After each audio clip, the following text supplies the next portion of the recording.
Hi friends, స్వాగతం. మీ అందరికీ మా ఎస్ఏకే యూట్యూబ్ ఛానల్కు స్వాగతం. ఈరోజు ఒక ఇంట్రెస్టింగ్ విషయం మీతో పాల్పంచుకుంటాం. అదేంటంటే ఒక పెన్ డ్రైవ్ గురించి చిన్న టెక్నికల్ ప్రాబ్లం నేను ఎలా సాల్వ్ చేశానో మీతో షేర్ చేసుకుంటాను. చాలామందికి ఈ సమస్య ఎదురవుతుంటుంది.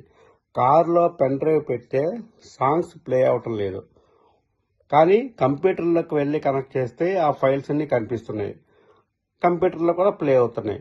అలాగే ఈ పరిస్థితి నాకు వచ్చింది.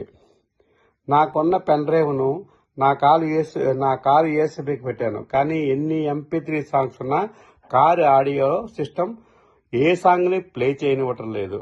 డిస్ప్లేలో నో ఫైల్స్ అన్నట్లు చూపిస్తుంది, కానీ ఎలాంటి ఎర్రర్ మెసేజ్ లేదు. అయితే అదే పెన్ డ్రైవ్ని కంప్యూటర్కి కనెక్ట్ చేస్తే అది MP3 ఫైల్స్ని పర్ఫెక్ట్గా కనిపిస్తున్నాయి.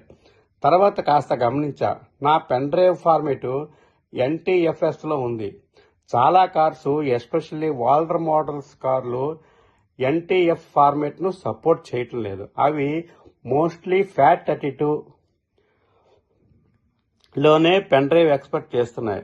సింపుల్గా నేనేం చేశానంటే పెన్ డ్రైవ్లోని సాంగ్స్ అన్ని కంప్యూటర్లో కాపీ చేశాను.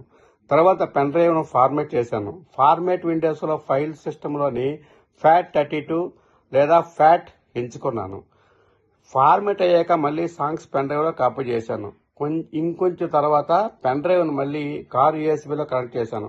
ఈసారి కారు ఆడియో సిస్టంలో సాంగ్స్ అన్ని ప్లే అయ్యాయి, పర్ఫెక్ట్గా ప్లే అవుతుంది. అయితే ఫ్రెండ్స్, మీ పెన్ డ్రైవ్ కంప్యూటర్లో వర్క్ అవుతుంటే కారులో ప్లే అవ్వకపోతే ఫార్మేట్ తప్పే సమస్య గుర్తించండి.